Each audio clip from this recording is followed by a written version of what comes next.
Salam alaikum. Pour cette vidéo, on va essayer de voir un exemple de graphe 7 avec une séquence simultanée, parallélisme, ou bien ce qu'on appelle aiguillage en I. Mais exactement, c'est la séquence de simultanéité. On va essayer de voir les équations, comment établir les équations et le programme ladder. Donc, je vais prendre comme exemple le graphe 7 de commande suivant. Les deux traits en parallèle, qu'est-ce qu'il indique? Qu'il va y avoir des séquences de simultanéité, des séquences qui vont se faire en même temps. Et chaque séquence va prendre son temps. Et là, ces étapes propres, d'accord? 2 séquences, 3, ça dépend. Donc, on va prendre l'exemple de graphe 7 de commande suivant, d'accord? On a 2 séquences, la séquence de l'étape 1 vers l'étape 2 et l'étape 5 en même temps. Et pour la séquence la première séquence, on trouve l'étape 2, l'étape 3, l'étape 4. Pour la séquence 2, on trouve l'étape 5 et l'étape 6. Toujours pour l'aiguillage en A, ou bien pour la séquence de simultanéité, il va y avoir une divergence en A ici, c'est-à-dire une seule condition, réceptivité ici, de trait qui va me permettre de réaliser. Donc le passage ici de la transition, bien le franchissement de la transition, c'est de l'étape 1 vers l'étape 2 et aussi vers l'étape 5. Et la sortie toujours de traits parallèles avec la condition de réceptivité ici. Donc une seule transition.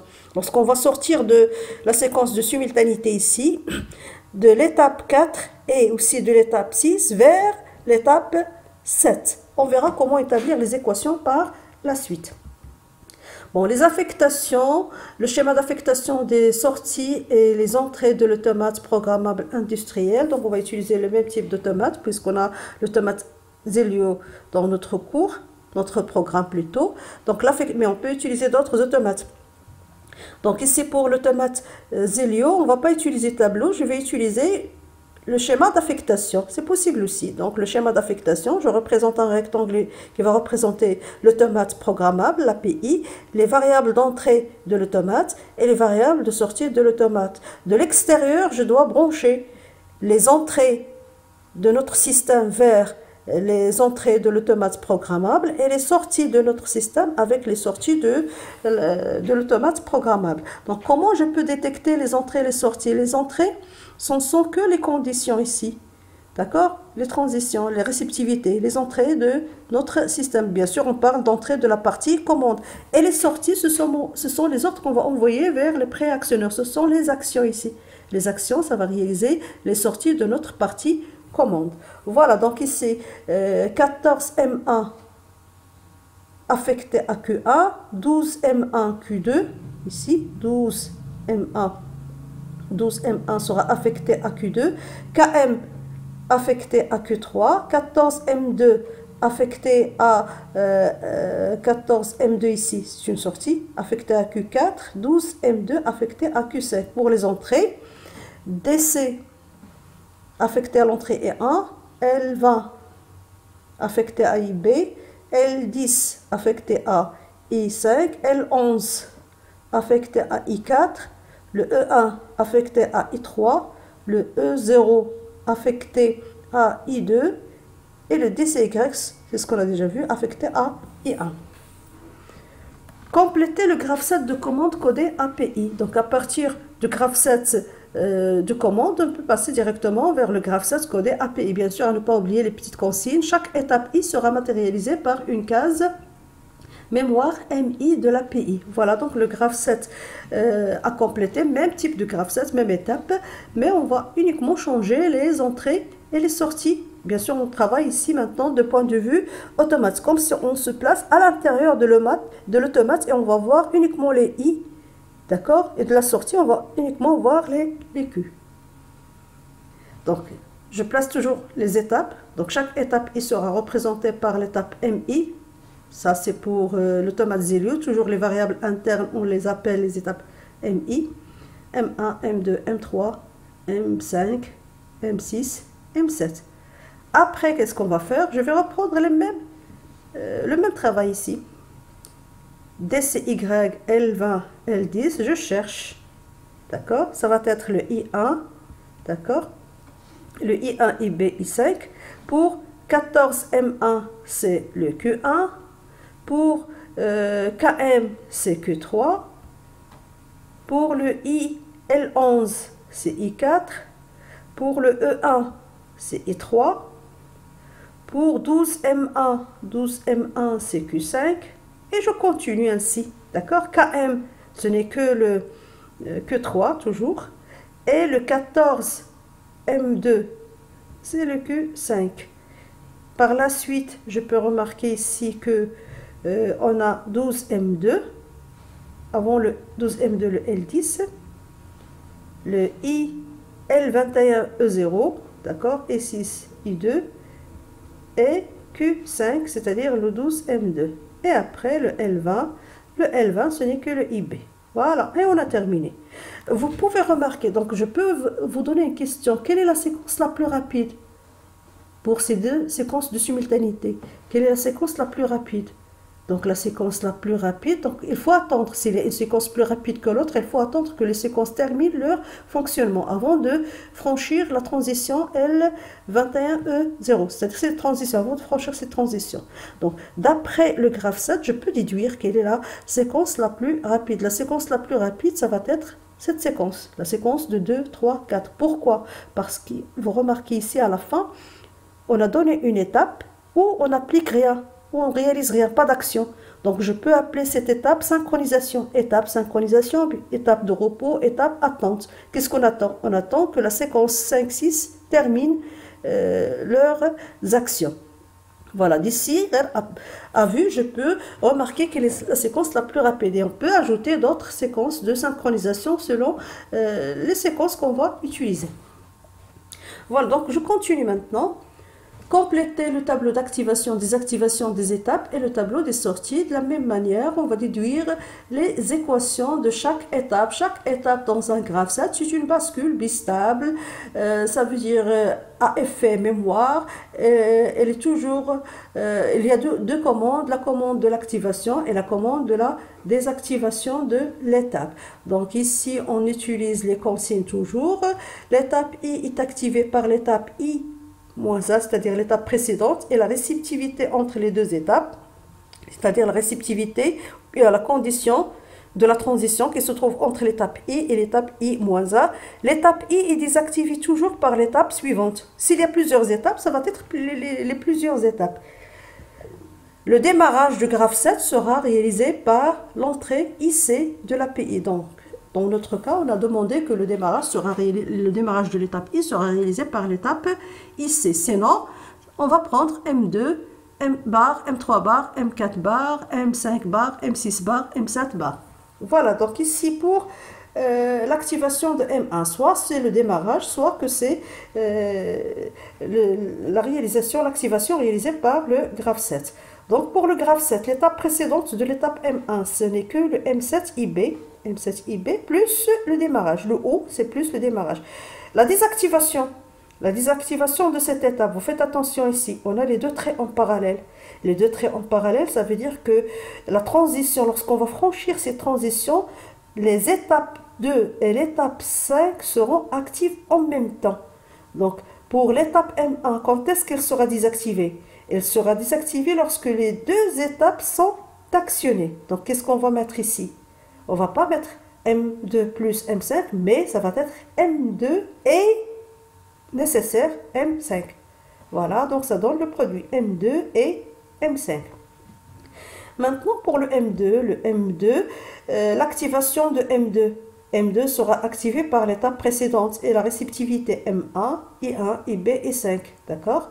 Et je peux remarquer en même temps que le M5 va avoir la même activation, d'accord? Donc pour l'activation de M5, ça va être aussi M1, I1 et B, I5. Donc je continue avec le M2.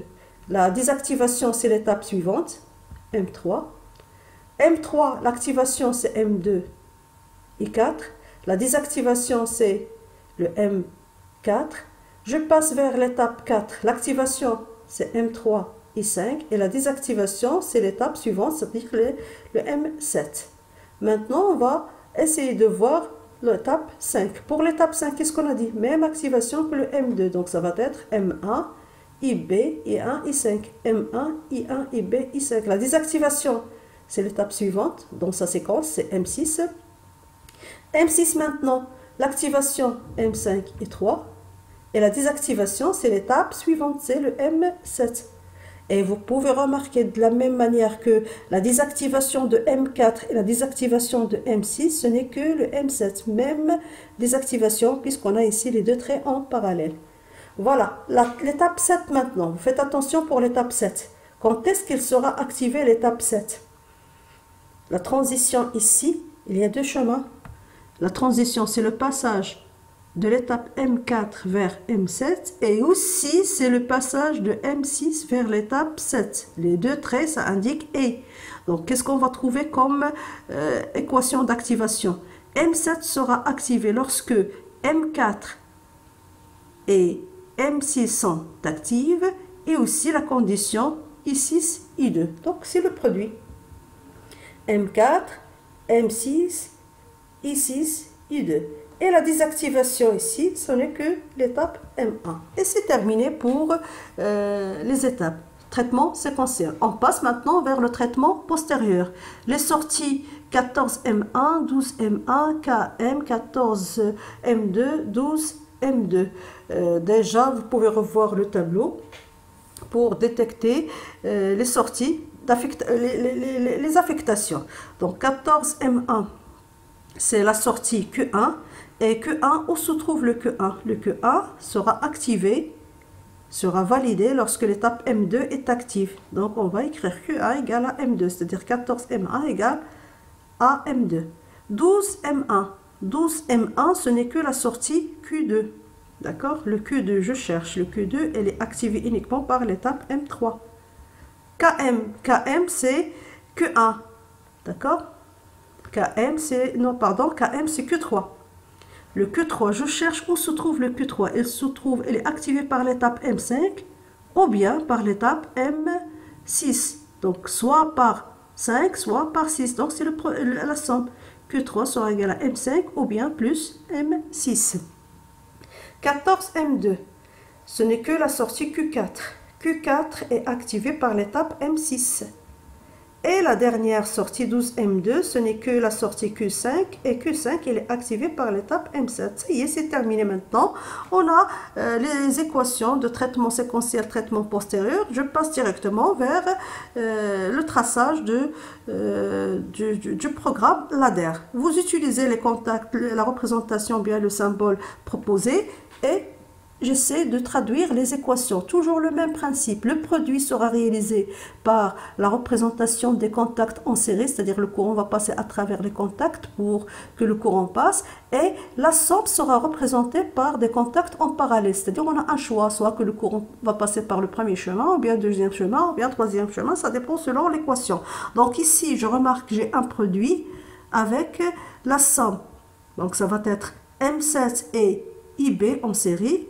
Et le tout en parallèle avec le IC. Le courant peut passer à travers le IC comme il peut passer à travers le M16IB. Donc toujours ici les deux traits, qu'est-ce qu'elles représentent? L'alimentation des bobines internes de l'automate, 24 volts et le 0 volt. Je continue. Ici on a la désactivation, un produit. Donc les deux contacts seront en série.